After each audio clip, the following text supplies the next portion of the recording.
Kisha baada ya hapo nitaweza kumpisha mwenzangu Bwana Mike Gitonga, ataweza kuendelea na ratiba itakayofuata.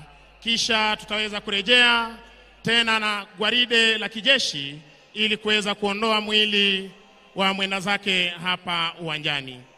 Kuzidi kuwakumbusha tu wananchi wazalendo tuweze kumuomboleza kiongozi wetu kwa njia inayostahiki, na hali kadhalika tukiwaomba kwa heshima kuweza kutulia, ndiposa tusiweze kumtatiza parade commander atakapokuwa anatoa amri zake. Tutarudi kwenu St. Stephen's Choir na hali kadhalika All Saints Cathedral Choir tuweze kuendelea na kipindi cha burudani.